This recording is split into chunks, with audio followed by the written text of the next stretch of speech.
So these would be the things that you can download, and then you can just double click and unsquash. What's the word I'm looking for? Uncompress. What is the word? Decompress? Yeah, unzip. Thank you. You can unzip your files. And you'll end up with something like this. And there's lots of different ones. There's some for Instagram. There's all different ones. You can use whatever you want. It's nice to use as a model, though, because it kind of gives you a layout by which to work, and you could change it up however you want. The basic idea is that you want to create a sort of look and feel board, right? So I actually did 2 of these. It didn't take me a whole lot of time. I had an idea in mind. Where did that go? Let's see, Dropbox, Spring.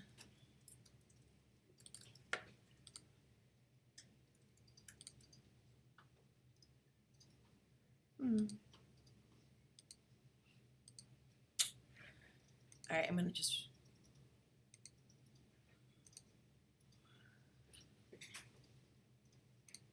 How do I know where it is?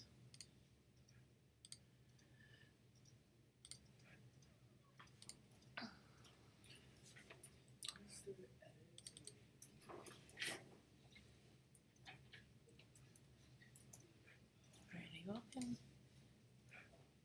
There we go. Oh, it doesn't have my good font. That's so sad.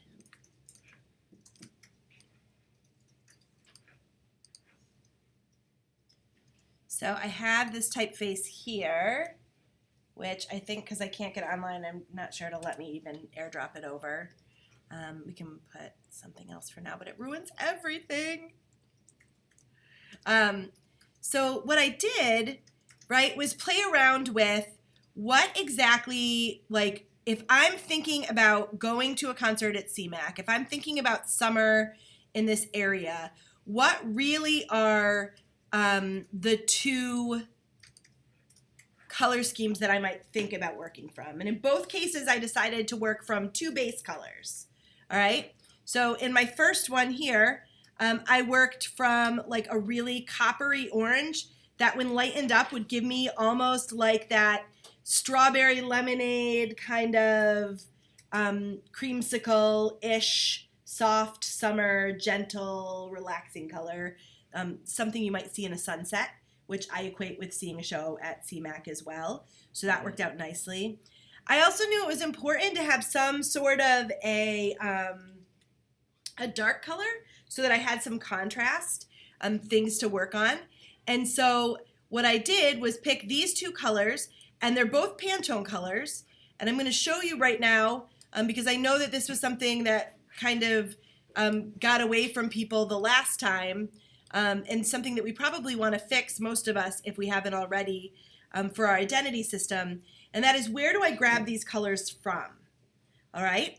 So in this initial document, I'm kind of just playing with it. So literally what I did to start out was I just kind of grabbed 2 colors. So let's just do a little aside here. I'll show you kind of what I'm talking about.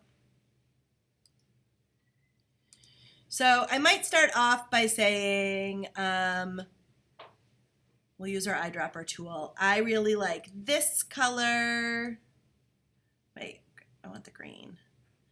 And this color.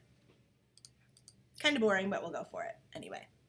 So this is one way of thinking about this. So what I could do here is I can use something in Illustrator that if you haven't used this yet, you're going to be like, oh my God, this is so cool. So you can do something called edit colors.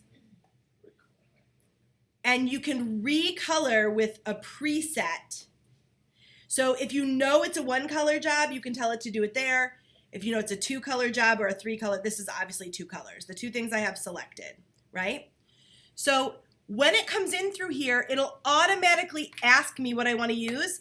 And I'm going to always, if I don't know when I'm using Pantone, solid coded is a great choice. So I'm going to tell it to look at that library. And what that's going to do is it's going to actually choose a color for me. Now, it can choose a color for me because I like these, but I need to be able to think about what is the range of color available to me. So for example, if I use this color green, I've got nothing punchier. That's as punchy as it gets.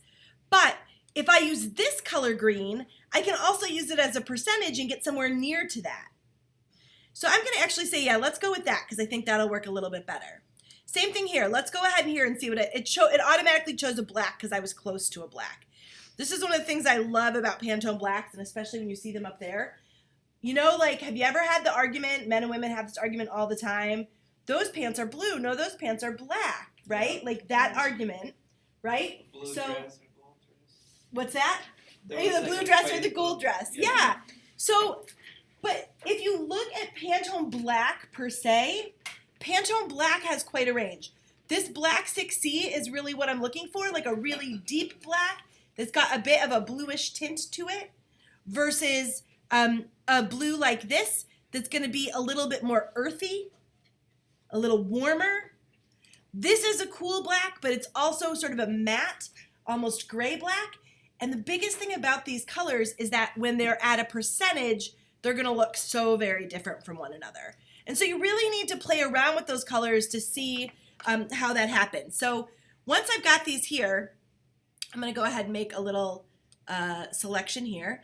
And I'm going to go ahead and go into my swatches. And I'm going to go ahead and pull this over here. So these are all the colors. Now you'll notice when I'm using a Pantone color swatch, it has a little white triangle and a dot in the corner. That's what we're looking for. And I can actually double click on this and see my swatch options. Or I can go into my color slider, right? And it'll allow me, remember before I said, well, I could do this in a percentage of a color? And so now I've just elevated the colors I can use. Because this is still just a single color, all I'm doing is saying use 14% of it. Use 97% of it, right? So with every different variation that I have, I could have all different variations of this green that I could use. So you can kind of see where this kind of starts to help us come up with a palette, right? So in one case, I chose a color that's maybe probably too light for what I want. So let's say in this case here that I go ahead and I replace that color with this color. You're going to notice that as I go lighter, it's not very close to that color down there, is it? But let's try it this way. And let's go in here again and let's go to recolor with preset, one color. It's got the one shape. We're going to go Pantone solid coated. We're going to go ahead in there. And this time I'm going to go to the same place I went before. But what do you think would be a better choice if I want to have that kind of beigey color at some point? Maybe somewhere 2 or 4? I think 4. So I'm going to go ahead and say okay. So now I've switched this. This is now my Pantone 4. And the lovely thing about this is that if I now make this, that Pantone 4, I can just lighten it up a little bit and get more into that similar range. And then I can do the same thing down here. So I'm going to grab that shape. I'm going to sample from this shape. And in this case, I'm going to go even lighter. So now what I just did is have the same tonal range. Does this kind of make sense? I'm still only using these 2 colors. So literally the 2 colors that I'm using right now are this one and this one, right? So I can work right from there. This is Pantone 1665. This is Pantone Black 4C. And so now this becomes a color palette that I can work from. And in this particular template, right, I have the CMAC logo, which I'm going to put in. I had cool type, but that got ruined. But I can put the type that I'm using here. So let's just pick something else that's on this computer for now, right? All I have to do is select this, and then I can go in here and grab my type. The last project, when we were going into the like the file that showed how to set everything up. and like your type that you'd sent us for that thing, it was like completely different. Right. We couldn't access it. I'm like, oh, where's the cool type? Yeah. This program doesn't want you to use your cool type. So let's just say we grab something like this, right? And then I can put right in here, whoops.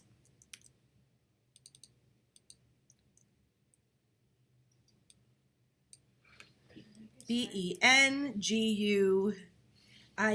Now, you want to be able to talk to these CMAC people about why you're using what you're using. Like, I don't know, I found it. I picked out it, just found it. Right? That's from like a year ago. Today's designer that's been in this class says, yeah, I chose Benguiat and I chose Gaudi Sans because I felt like I needed something that was a little bit richer and more angular and heavy. But I also needed to have a solution for some of the smaller details that had kind of a variation, has bold, italic, and all these other choices, but still is a real clean typeface. And so that's where I kind of picked these out. So then what I did is, as I was thinking about this in my mind, I had certain things in my head. Like I was like, I like these colors because, you know, I think of like monarch butterflies and like I said, the lemonade and the like creamsicles. And I started collecting all this imagery. And then I found this kind of cool image in the background. And so then this then allowed me to kind of give it a bit more detail. And then I could even come in here at this point and say that this is Pantone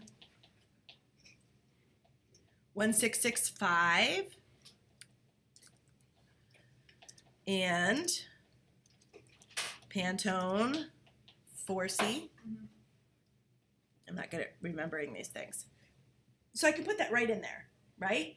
And I can choose if I'm not going to have any social media connects or anything like that. I don't need to even have these here. So this is a totally editable template for you to work from. You could give us a little information about what this is, and you really could even begin to put all of this, you could add it to your board at the end, right? So then I started looking at that, and I'm like, I like it. It's warm, it's inviting, and that sort of thing. But I had this picture that my husband had taken of kind of, it just reminds me of us sitting on the hill, you know, at CMAC, and it's that like dusky hour, and you're like, it's not sunset anymore, but the sky's kind of blue, and there's this brightness, and he had this cool catch. So I just kind of went into these greens that were being created by the lights on stage when he took this picture with his phone. And then again, I asked myself, how do I give myself the best range of color so that I have all of that, right? So in this case, I'm using two blues. I'm using one blue, this 2756, and one green, where again, I chose a sort of lighter color to work from. And that gives me the full range. So as you're coming up with these sketches and these ideas about where you're moving towards, I want you to put together either by your own design or by using one of the templates that I put up there that's very easy for you to use. Literally all I did was take the template like this, grab a picture, and make a clipping mask. So these are just clipping masked images underneath, right? That's all you have to do. Copy, paste, clipping mask, throw it on top. If I move them out of the way, the gray circles are still there, so I can always replace it later.